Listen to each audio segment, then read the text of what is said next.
I said it before and I'll say it again. Life moves pretty fast. You don't stop and look around once in a while, you could miss it.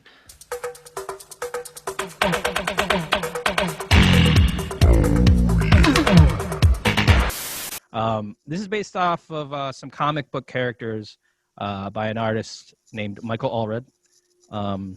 Let's just check it out. It's unique, to say the least.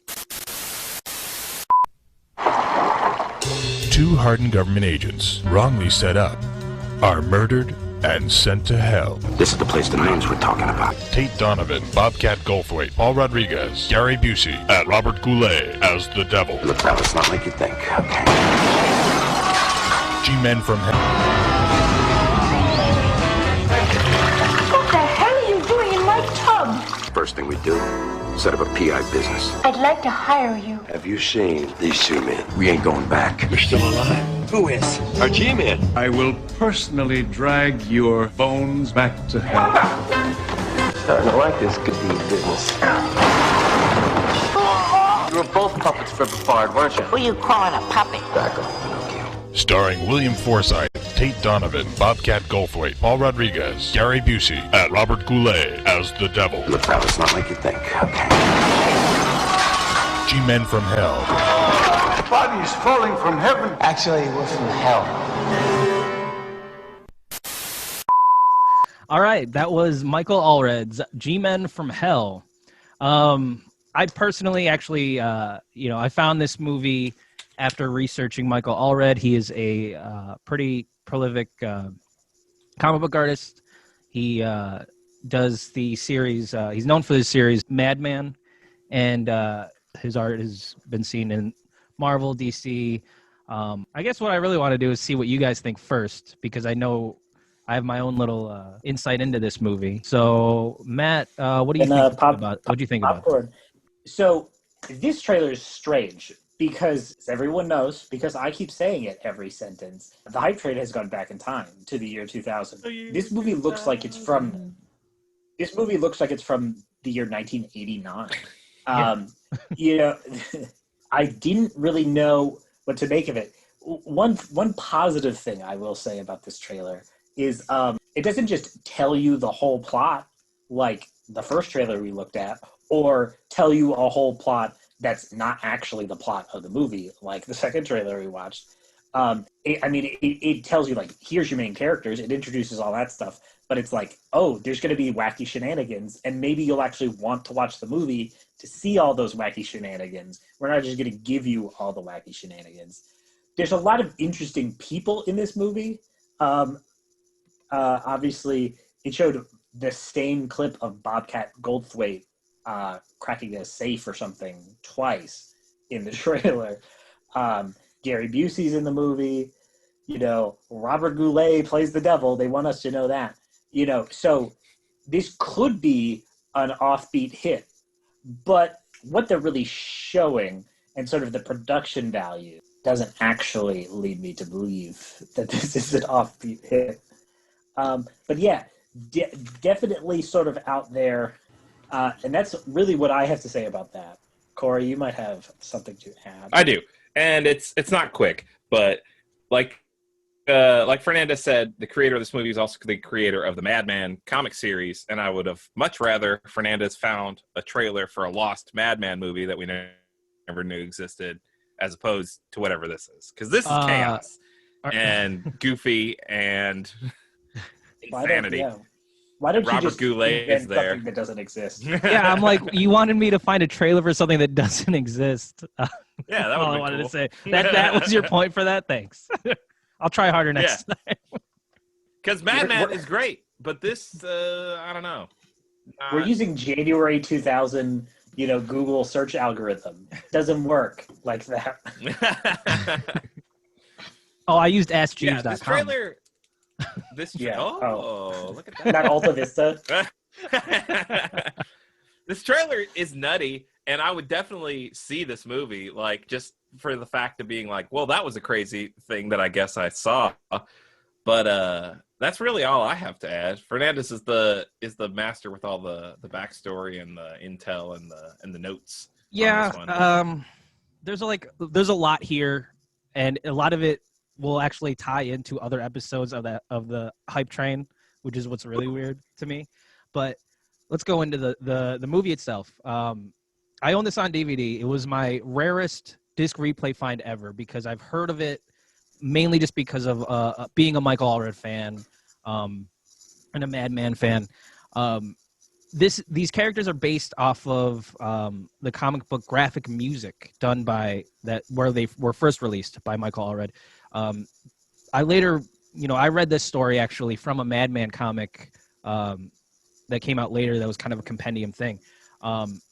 This movie is trying to almost shot for shot remake the comic into a movie minus Madman, which is really what's weird. So actually, Corey, you're me trying to find a Madman film. This is the closest I could get, because if you've read this comic, you'll see every single character is modeled to look like the character in the comic. Some of the lines and dialogue from this movie are straight ripped from the comic. It tries to do like if you ever wanted to see a movie attempt to do the truest form of its comic version, this is it. And because of that, it turned out really weird and goofy. Because the storyline of this, you got William Forsythe as Dean Krept and Tate Donovan as Mike Mattress, who, looking into them, they're just guys that have been in so many things now that they're recognizable. They are FBI agents who there's a hit put on them at the beginning of the movie, and they die and go to hell. Now, they have to escape hell because they think, they've done nothing wrong. They've been FBI agents. They've done nothing but good. So they escape hell because Robert Goulet, for whatever reason, has these crystals out that he keeps in a cabinet. They come back to Earth, and they try to do good deeds to try to get on, go to heaven. The Eddie McDowd effect, if you will. Oh my God, Matt, we will get back to that. I will revisit. Oh, it's right here in the notes, subsection 3. Well, let's just cover it now then. The director Christopher Coppola directed multiple episodes of 100 Deeds for Eddie McDowd. Harkening back to the first episode of #Hypetrain, where we did the 100 Deeds for Corky. So well, that's the whole reason the podcast exists. Yes, right there. So, and then in this movie, you get to see there is a mad scientist. Bobcat Goldthwait's character, actually, mad scientist, tries to take his brain and put it into a robot. That's where this whole movie gets really crazy. But that's how it's related to Madman, is that's the scientist in the comic books who also creates Madman. So back to, I guess, the casting, though. So Bobcat Goldthwait, as we said. We also have Zach Galligan as one of the other detectives in this film, not showed in the trailer, but he is the kid from Gremlins. Vanessa Angel, if anyone's seen the movie Kingpin, it's a very funny movie. Yep. She plays one of the, Gloria Lake in the movie. You got Paul Rodriguez, who plays a demon zombie. That was the weird-looking polka dot guy in the trailer. Who was it's weird because I guess back in the year this year 2000, he was more prevalent of a comedian, but not so much anymore. Carrie Werher plays their secretary in the movie, if I'm pronouncing that right. But she was in the Command & Conquer Red Alert 2 games. If anyone has seen those, she played the character Tanya from back in the day. Hey, I'm not saying it's going to be easy. I'm a field op. I'm not a strategist. And I hate to admit it, but right now I wish General Carver was still alive. Lastly, the thing about Robert Goulet in this movie, it is his last on-screen role. At least that was one of the trivia things on the IMDb page. He still has found a lot of work, though. If anyone's seen the Disney cartoon Recess, whenever the Mikey character sings in his deep voice, that's actually Robert Goulet. I'd like to sing a song I've always known, but never really understood until now. Nobody knows the trouble I've seen. Almost in a lot of other cartoons where, it's funny to have a character with kind of a high squeaky voice doing a deep, lounge jazz singer voice. It's usually Robert Goulet doing that for them. So Lastly, also tying into the other hashtag episodes here, because he always has to make an appearance. Michael Allred, known for his super pop art style, which is the only reason I even picked this trailer, because I didn't know it was from 2000. Like you said, Matt, I thought this had to have been like 1994 or something. But because it was 2000, I just was excited because Michael Allred's a great artist. He did the Blunt Man and Chronic comic art in the film Chasing Amy by Kevin Smith, who gets featured on hashtag Hypetrain all the time, and also did the cover for Mallrats, another Kevin Smith film. Real quick about Michael Allred, I just want to promote his comic Red Rocket 7 because it's one of the best things I've ever read. It is a love letter to all rock and roll.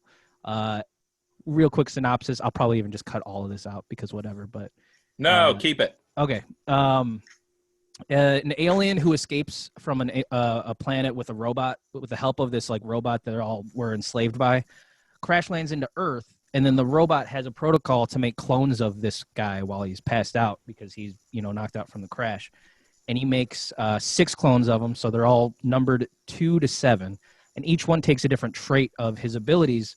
So you have one that's super strong and good at combat. You have one that's good at math, and one that's good at science, and the 7th one is so good at music. And the time period they landed is the 1950s.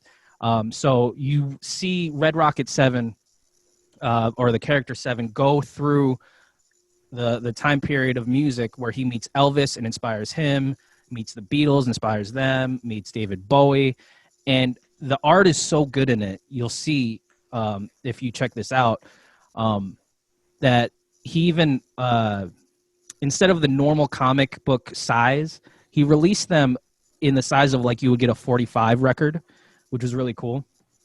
This was a huge vision to him because he also wanted to he released a movie that's loosely tied and an album because Michael Allred plays guitar. So I've had to look into this because it's all the same characters. But the album is all this really crunchy 90s rock stuff that was really actually hard to listen to be honest, because it was kind of tough. It's pretty low budget. The film he made is literally no budget. He and some friends went out on a weekend and shot this thing, and it's actually on the DVD for G-Men from Hell. And it's I've yet to get through the whole thing because it's so boring and badly done, but it literally is no budget. But it's the story of the original alien that I'm talking about that crash landed. It's called Astro-esque. But yeah, I'm going to put up a bunch of Red Rocket 7 images just because it's one of the coolest things ever.